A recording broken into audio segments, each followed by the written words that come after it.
All right, so today's lesson is on complex numbers, and everybody's thinking, well, that's just imaginary numbers. The issue is complex numbers. This is not a good, here.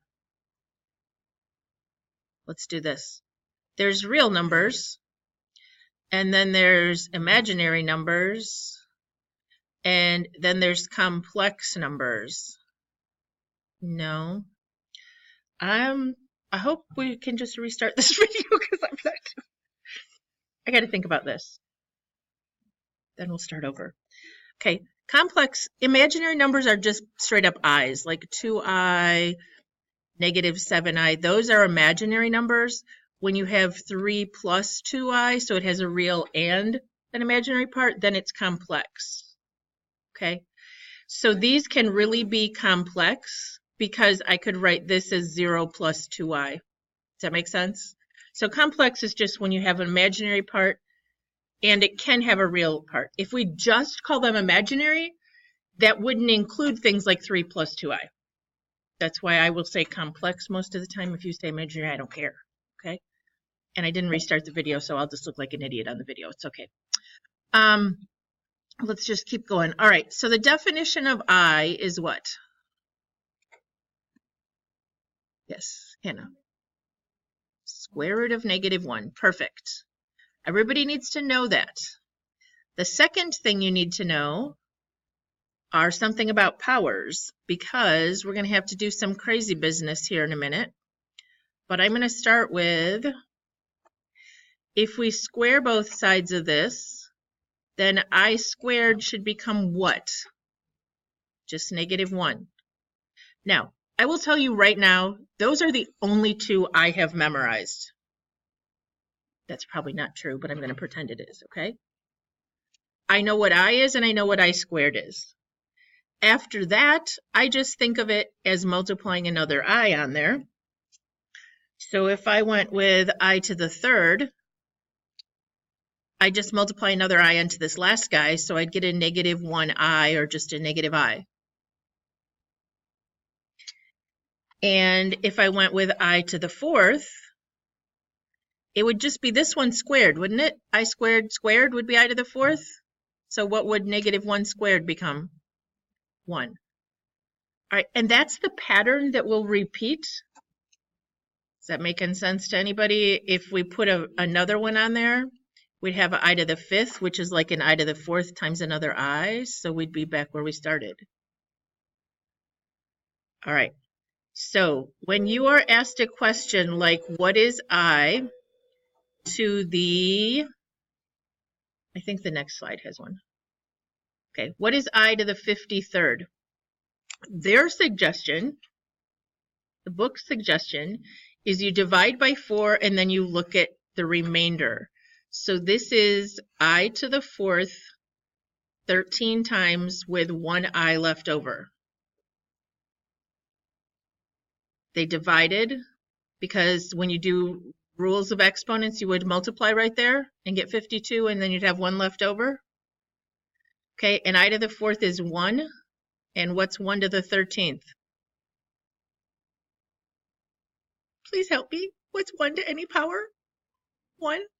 So we'd just be left with an I. Okay? I don't usually do that.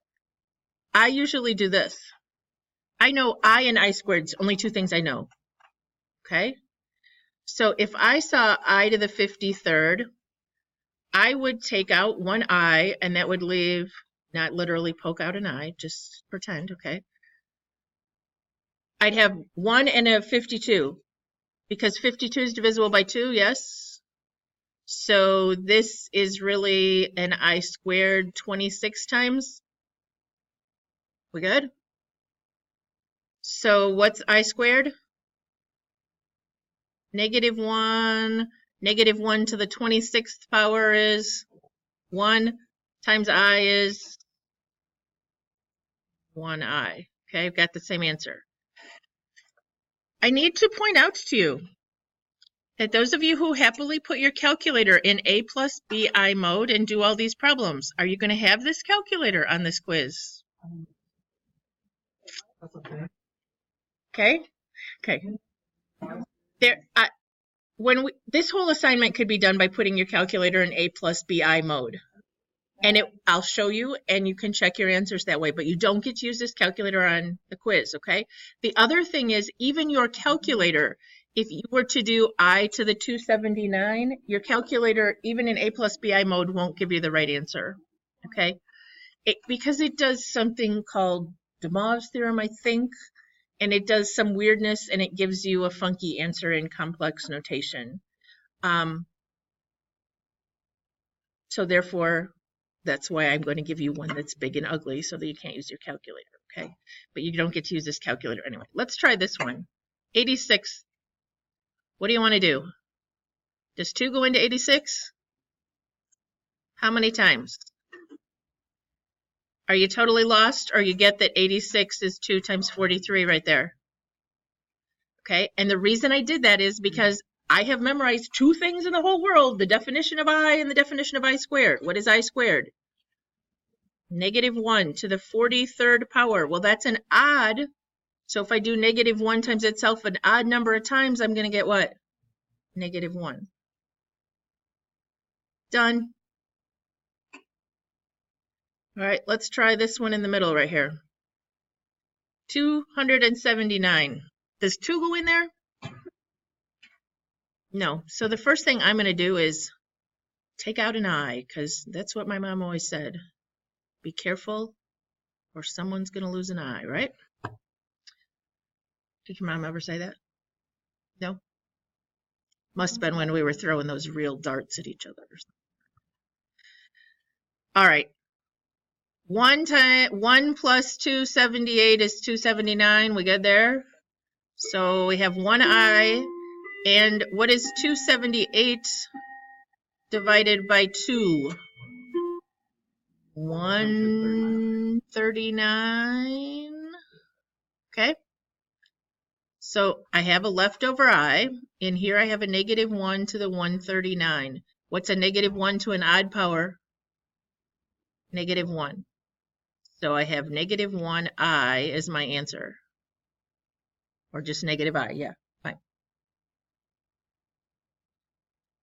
So do you think you could do a power of I if you had to? There are only 4 possible answers. Does everyone understand that? A plain old power of I can either end up I,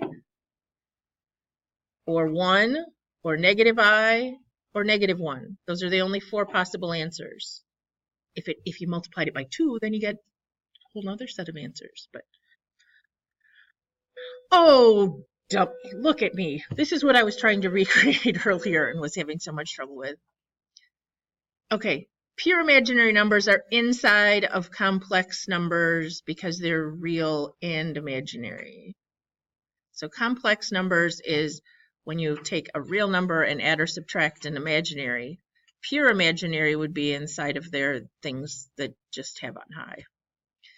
All right, so basically complex number, I don't know why that's not working. Complex number is any number that can be written in the form A plus BI, where A and B are real numbers, and it can have an I back there. That seem okay with everybody? All right, how do we add and subtract complex numbers? Honestly, we treat the stupid I as a variable. Treat it as a variable. How would you add these together? Anybody? 3 plus this 1 I. Yes? 3 plus I. Just adding like terms. Subtracting. I put this question on the next quiz, and I guarantee somebody's going to FOIL it together. This is a subtraction symbol in the middle here, right? Don't FOIL. Okay. I'm going to rewrite it just so no one gets confused. Remember, we're distributing that negative back here. So when I combine like terms, I get what? I wear glasses. You don't have to call me 4 eyes. We good? Picking on me. All right. We good? Adding and subtracting. Okay, what happens when we start multiplying them together?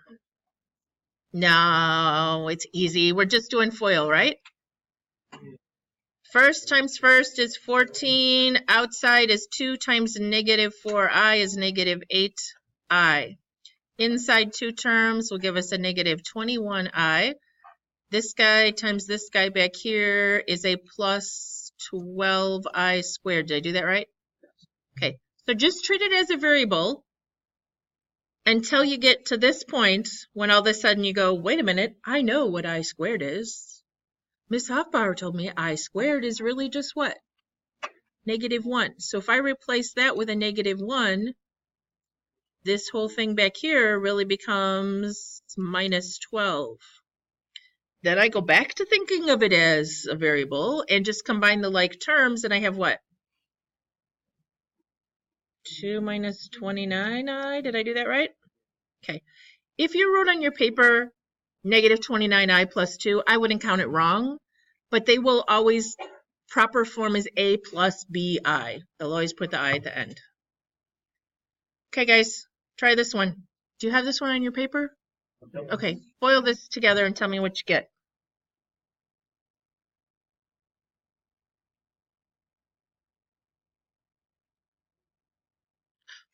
He said 41 already.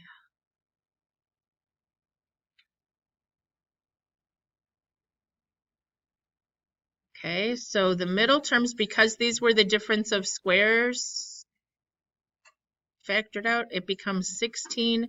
This I squared is a negative 1, so it changes that to plus 25. Patrick said 41. Do we all agree?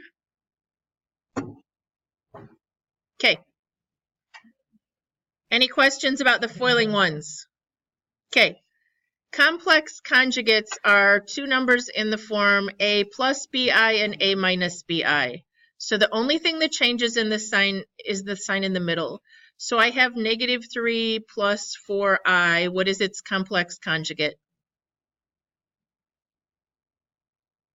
The only thing that changes is the sign in the middle. Negative 3 minus 4i. Those are complex conjugates. Okay?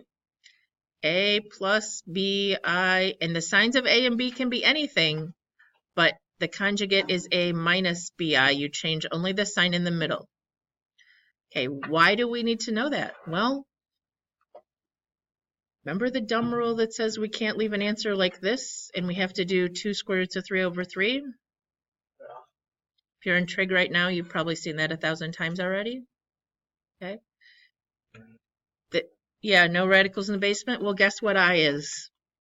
It's a radical in disguise, okay? So he still can't hide in the basement. So to get rid of it, what we're going to do is multiply by the complex conjugate. So this question says 5 minus 3i over 1 minus 2i. I don't know why they were lazy and wrote it like that. Okay. The rule is you have to multiply top and bottom by the complex conjugate of the denominator, because the denominator is the one we're trying to fix. Why do we have to do it to the top and the bottom? Because then it's really just multiplying by what? A form of 1, yes. Anything top and bottom, we can multiply by a form of 1, and it really doesn't change the value. Okay. So we have to do a lot of foiling on this question. Start working.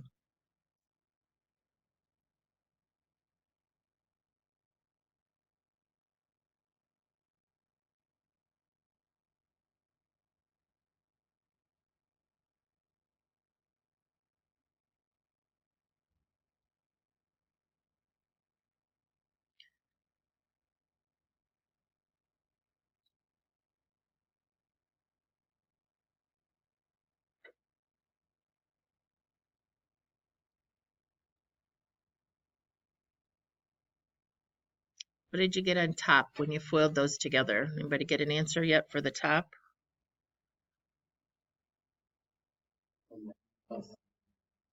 11 plus 7i. That's what I have. Yes? No? Anybody get lost? Okay. 5 times 1 was 5, right? And this negative 3 times 2 was negative 6i squared.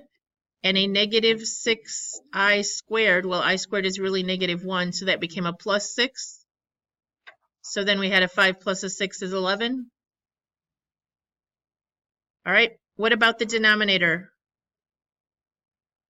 Yeah, the 1 and minus 4i squared, this became a plus 4, so we get 5. Now, if I was really picky and made you write that in a plus bi form, this is what it would look like. I'm okay with you leaving it like this. All right? What I'm not okay with you is leaving the I in the denominator. Unfortunately, because some silly math person decided we can't do that. Wasn't me, I promise. I'm not quite that old that I made up the rules, but. All right. Don't write this next one down. Do you have this one in your paper? Okay. I'm going to show you a shortcut in a second because it's going to. This one has a pure imaginary number in the denominator, right? But if we thought of this as 0 plus 7i, what would be the complex conjugate? Yes, negative 7i. Okay. If we multiplied top and bottom by negative 7i and distributed it, that's a plus, I think. It's supposed to be a plus. I don't know what it looks like on your paper, but okay. If we distribute that negative 7i, we'd get negative 14i minus 35i squared over negative 49i squared. Okay. Now this top would become, that would be, make that a plus 35. I squared would make that a positive. Okay, so I'd have a 35 over a 49 that was real, and then I'd have a 14 over 49 that had an I. What do you notice about all those numbers? They're all divisible by 7. So this should become 5/7 minus 2/7 I, yes? Okay. Does that look kind of like what we started with? Almost? Okay. When you have a pure imaginary part on the bottom, the shortcut would be just to multiply by the I, top and bottom. Okay? Because really all I want to do is make this an I squared down on the bottom and I'm good. So if I multiplied top and bottom by I, this is my shorter version over here, what would happen, guys? Distribute that on top and I'd have 2i plus 5i squared, which would be minus 5. And down here I'd have 7i squared, which is, okay, so up top I have a 2i minus 5, and in the denominator I have a negative 7. If I separated that, could I write it, if I had room? If I put the real part first, I'd end up with a 5/7 over, and then a minus 2/7 I. Okay, if you're confused, I'll rewrite it over here. Okay, I just took and reduced that, made it positive, and left that, so. Do you see what I'm talking about? That it was more work to multiply by the conjugate on that problem? Okay, let's practice this conjugate thing one more time. Do you have one more practice or not? Okay, do you not need me to practice it again, or I can make one up? You sure? Okay. But you do have this problem, or these two problems, right? These are the easiest problems ever, and for some reason they're really confusing to students. They are. You're going to think they're easy, easy peasy. Okay?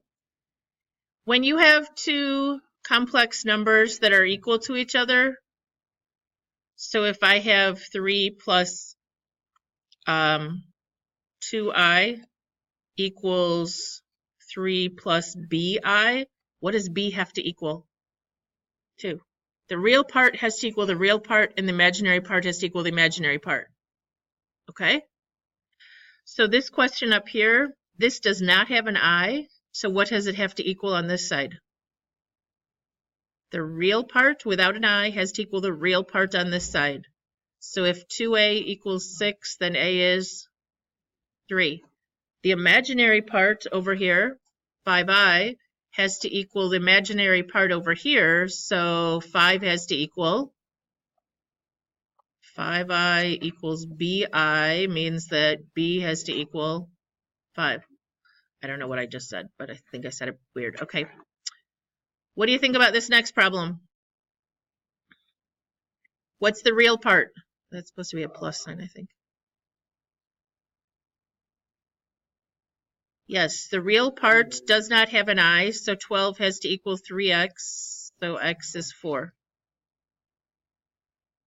The imaginary part, 7iy, has to equal 21i, the imaginary part over here. So if I get rid of the I, y has to be what? 3. Did I not tell you these are easy? We good? What? I just divided off the I on both sides. Do you need me to do one more example? You're good? Okay.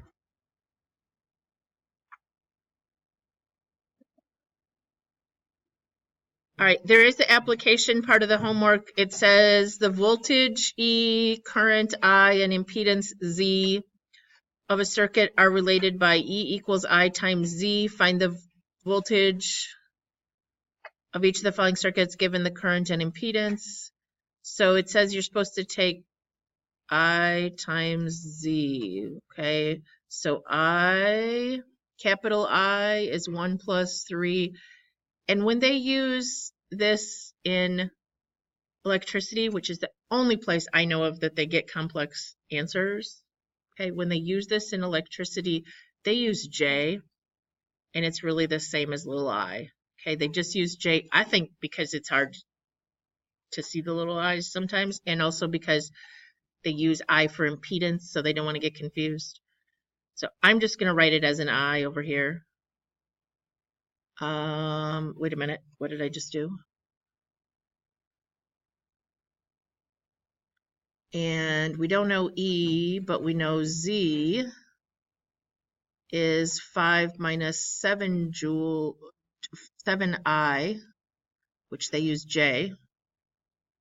So what are we going to do to solve that and find E? Foil. Yes, FOIL that together. So we get 5 minus 7i plus 15i minus 21i squareds, which becomes a plus 21. Anybody get 26 plus 8i, which they would write 26 plus 8. They use J. I don't care what you write. And what was our answer? We were supposed to find the voltage in.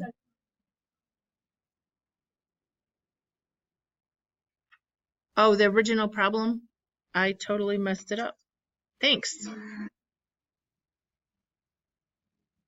Yeah, I just totally wrote the problem down wrong. Thank you.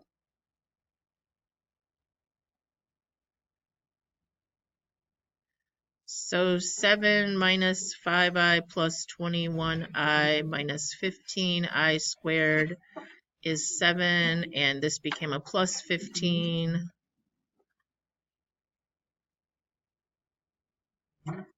So it's 22 plus 16J. My fixed answer. Anybody have that already? I is fine. I don't care. And it's volts, right? Set up here, find the voltage in volts. So you have an application question today on the homework. I would not give, I would give you that question on a test or a quiz, but I would for sure give you the formula to use. It's not like I'm going to make you memorize some scientific formulas. All right. This is an important part of this assignment, okay? On your sheet, the gold sheet, on the back of the gold sheet where it says what to do, the bold numbers are the assigned problems. I shortened it down to, how many is that? 1, 2, 3, 4, 5, 6, 7, 8, 9, 10. I promised 10 problems or less. The problem is students can't find the assignment, okay? It's on page P8 in chapter 0. It's not page 8. I don't know why they just didn't start chapter 0 with page 1, but they didn't. So it's at the very, very, very front of the book. All right, I'm going to stop the